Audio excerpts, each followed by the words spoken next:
Hello everyone and welcome back to my channel. Today I am here to talk about one of the greatest things about this book community, and that is building and growing your book collection and how I built and grew my dream library. My book collection that I have currently isn't my ultimate dream, but I think that that's one of the points that I want to talk about, is how we can start a book collection, how we can grow it, and kind of turn it into our perfect curated libraries. And I think that this is a topic that is really fun to talk about and to think about and to look for inspiration, and so I have so many ideas and ways that you can grow and build a library and a book collection. And I think that the most exciting thing about being a reader is growing your collection and seeing how you change and develop as a reader and how your library and your book collection changes along with you. The other day I was looking at old pictures of my bookshelves from a few years ago, and they are so different to how I have them now. It's so much bigger. I have obviously over time gained a lot more books, bought a lot more books, received a lot more books. So anyway, without further rambling, I'm going to start with starting and creating a book collection from the beginning with a smaller collection, and how to grow it obviously, and how to adapt it and make it your dream library or your dream book collection. So I guess step number one to how to create and build a book collection is, what I did was I tried a bunch of different genres because I didn't really know exactly what my taste was, and I didn't really know what specific book editions I wanted. I was very new to everything, obviously, when I started, so I was very interested in whatever was available to me. And something that I did a lot was I went to my library's used bookshop. So my library has this wonderful program where people can donate their books and then they sell them, and the money that they make goes to my library. And I spent not a lot of money on a lot of books, and that was a way that I could, on a budget, figure out what kind of books I liked, what editions I liked, what genre I liked, and I didn't feel bad donating them if I didn't like one of them because I didn't spend a lot on them. Over time, I have realized that I love classics and I love literary fiction. I also love middle grade, and so you have to just figure out what kind of reader you are in the beginning, and then you can grow your collection in whichever way you want to. If you love fantasy books, then you have to figure that out and weed out the books that you don't love, and then later on you can create this huge library of amazing fantasy books, and all fantasy books if that's what you like. So I guess step number one is trying to figure out what kind of reader you are in an affordable way, if that makes sense. And another thing that you can do down the line is, let's say you buy a cheaper edition of a book that you ended up loving. For me, one that just popped into my head was Great Expectations by Charles Dickens. I bought a really flimsy used paperback. It was a mass market paperback of Great Expectations by Charles Dickens, and I read it for the first time and I loved it. That was my first Dickens novel and I fell in love with it, and I didn't really know going in what I would think about Great Expectations, so I only spent, I think, 50 cents on this mass market paperback.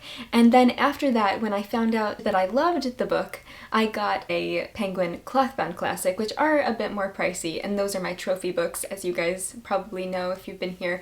Whenever I love a classic, I get it in a less expensive version, and then if I do end up loving it, then I'll treat myself to a clothbound edition. My point is, I think, work up to the special editions. Start out a bit cheaper, a bit less expensive, and then you can always work towards a beautiful edition of a book that you love. My next tip kind of goes along with my whole libraries system, is look out for book sales in your community or while you're traveling.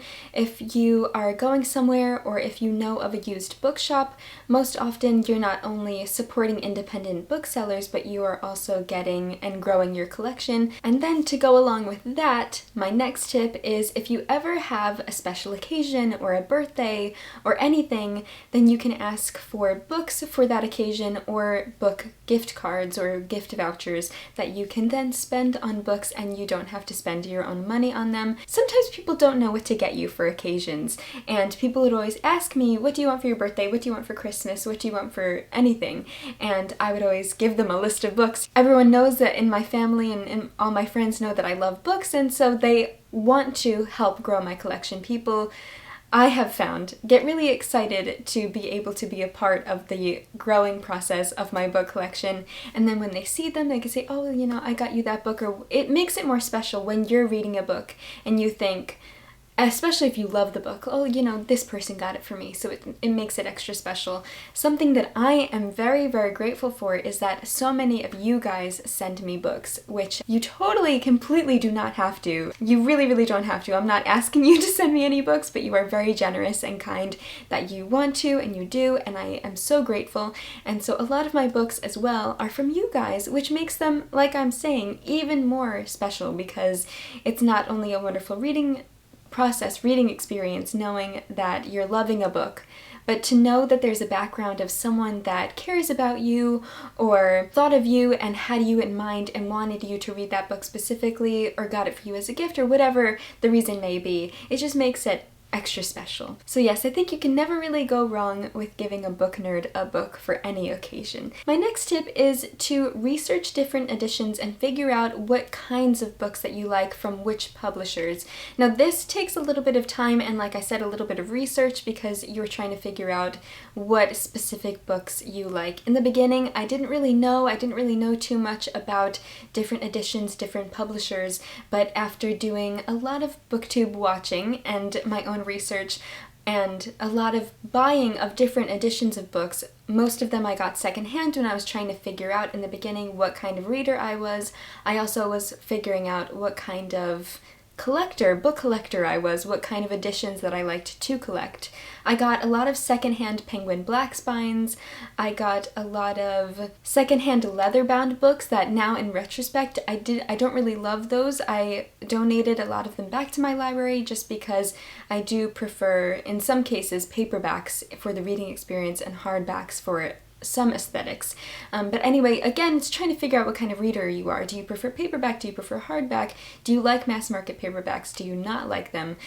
So anyway, once you figure out those things and you do some research, then you can figure out, oh, okay, I really love the Oxford World's Classics editions, so I'm going to collect all of those. Or I really love the Pan Macmillan Collector's Library editions or the English library books, so I'm going to collect all of those. If you are kind of ridiculous like me, you'll collect multiple editions of books that you like, because I have about 1 billion copies of the same book. But for me, as a book collector, I love that, and I think that it's really special, and it brings me a lot of joy to collect different editions of the same book. But obviously that is over a big span of time. In the beginning, I did not have a lot of books at all. You have to start from somewhere. At one point I had no books, or I had very few books.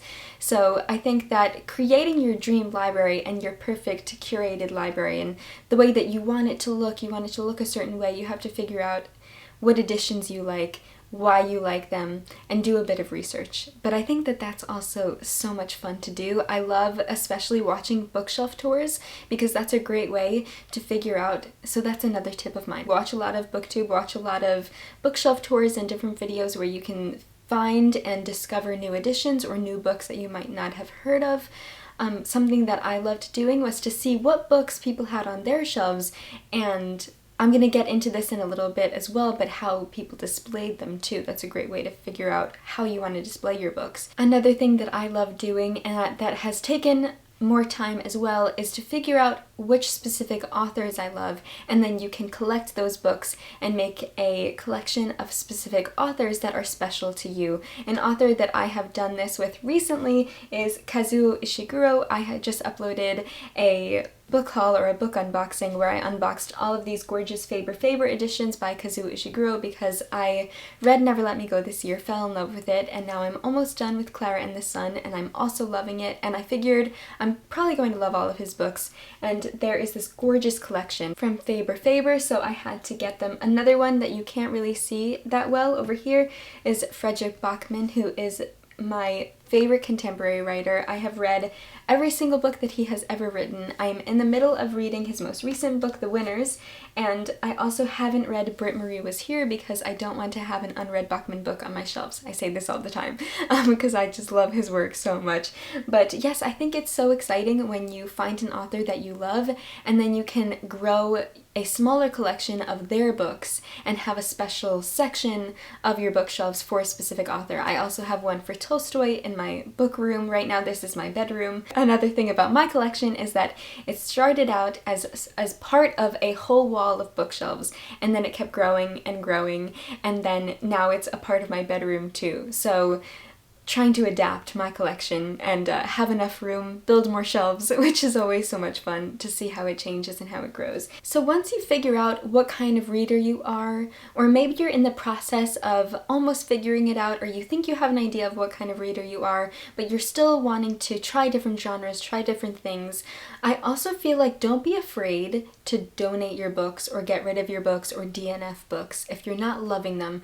Something that I had to remind myself a lot when I was growing my collection was that if I don't love a book, it doesn't have to stay in my collection. If I read a book and I don't love it, donate it or give it to someone else or give it to someone who you think will enjoy it more. And that is because you want your book collection to be yours. You want it to be curated and perfect for you, and a way that you can do that is to make sure that you are only holding on to books that you genuinely want on your shelves and that you genuinely want to either read or reread. Something that I did for a while, I have no idea why, was I would keep books that I didn't love or that I thought, oh, I'll get to it someday, but I really had no interest in the book.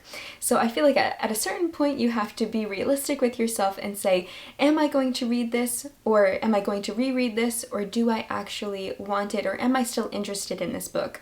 I think in the beginning I was interested in a lot of different things, and then over time when I figured out what kind of reader I was, I thought, you know what, I really don't have any interest in reading that book, and your reading time becomes more precious to you. You want to spend it reading books that you know that you will enjoy. If I'm not like 70% certain that I'm going to love it, then usually I'll try to listen to an audio version of it through the free app Libby, which is through my library, and that's a wonderful way that you can experience a book without, number one, spending any money on it, or you can borrow books from your library. Obviously, borrowing them, you aren't keeping them, and you're supporting your library. So there are a lot of ways around that whole topic, and I think that it's good to remind yourself that this is your perfect curated library.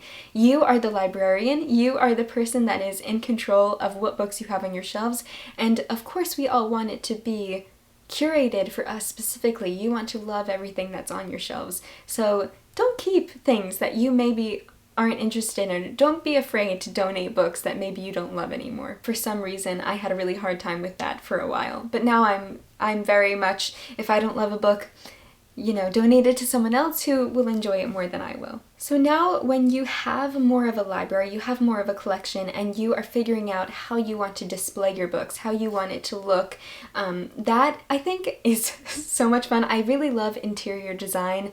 I really love decorating rooms and making things beautiful. I love anything creative, and so one of my favorite things to do with my book collection is to change it around and reorganize it and display my books in special ways or in new ways.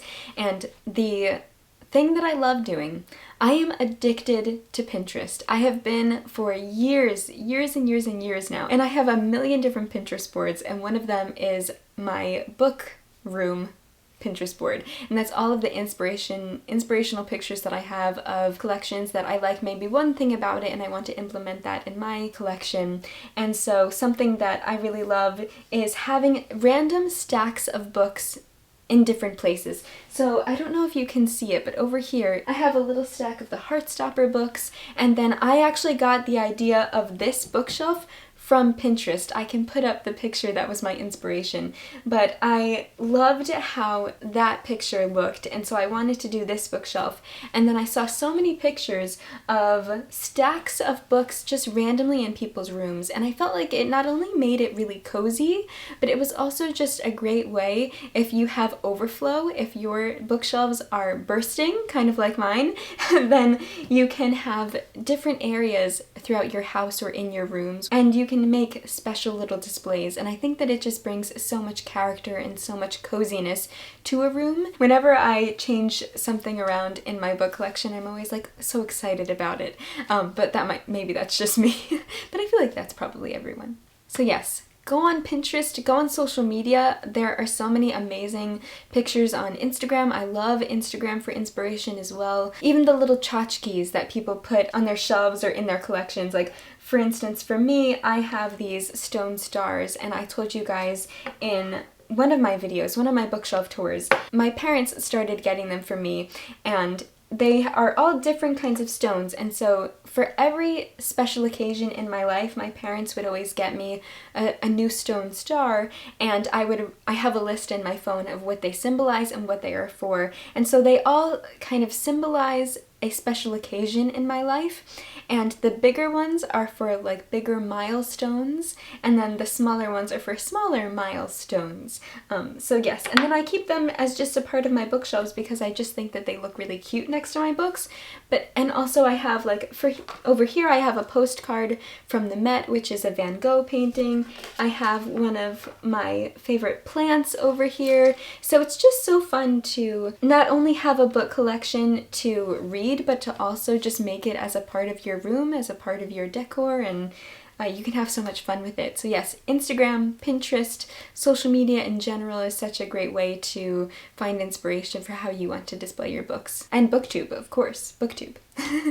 Now, my last tip, I guess, is just a piece of advice or something that I always try to remind myself, is that, to quote a very common cliche, life or your book collection is not about the destination, it is about the journey, and the journey of how you get somewhere. So I always try to think to myself that my book collection, is it perfect right now? I mean, I love it, but is anything perfect? If you were to ask me what is my dream library, in my future home, what do I want my library to look like? I picture it with wooden shelves and a rolling ladder, and it's its own room, and maybe it has a fireplace and reading chairs and cozy rugs, and there's a table with a steaming cup of tea on it, and I don't know, it's this perfect image in my head that I have of my dream library in my future home. And right now, obviously, that's not what I have, and that's okay because it's about the journey of how you get there and not the destination. So I think what's exciting is growing your collection for what it will become and being happy with the stages of your life in general, but also the stages of your book collection. It kind of reflects life in that way. Growing any collection, whether it's books or something else, it takes a lot of time, and I think that that's the wonderful thing about collecting anything, is that you have that appreciation. If you got everything right away in the beginning, it wouldn't feel as special as it does when it takes a lot of time to grow something. It takes a lot of time to build something of your own. And I think that you appreciate it so much more when it has taken you a little bit of time to earn something or gain something or grow something. And it makes it just more special to you in that way. At least that's how I feel. Looking back at those photos and seeing my very, very tiny book collection, I love each stage of my book collection and each way that it has changed, and I'm so excited about that process. I feel like I'm getting very, I don't know, philosophical about this, but I think it's so beautiful to look at yourself, how you grow, and how the things around you change, and how the things around you grow with you.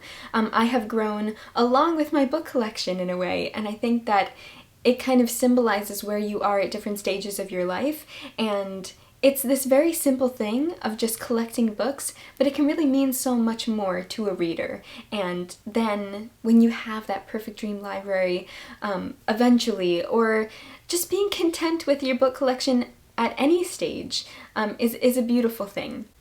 Am I getting too emotional? Is this getting a little too deep? I don't know. I think that it's so beautiful when you look at it that way. So basically, who wouldn't want their dream library right away? But I feel like you will enjoy it all the more because of the effort and time and love that it took you and that you put into it to get there and to get to your perfect dream library. And it'll mean so much more to you, it'll be so much more special to you, and you'll be able to, I guess, feel like it has grown along with you. So yes, those are all of the topics and tips and advice, I guess, that I wanted to give you guys on how I'm growing. I'm still in the process of growing my library. I don't think I will ever not be in the process of growing my library, even if eventually down the line I have that beautiful book room with the rolling ladder and the chairs and the steaming cup of tea. But I would love to know, I guess, what kind of journey you had in growing your book collection. Are you at the beginning of your journey? Are you really content and happy with your book collection?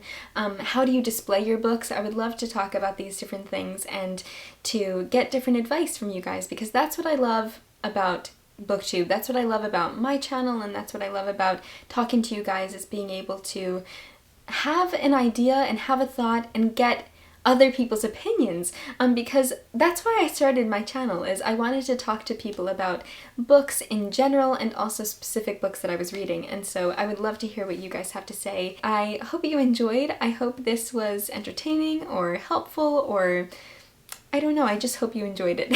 So I will see you soon in another video. Thank you so much for watching. I hope you're having a fantastic day, reading some amazing books. Happy reading and happy collecting.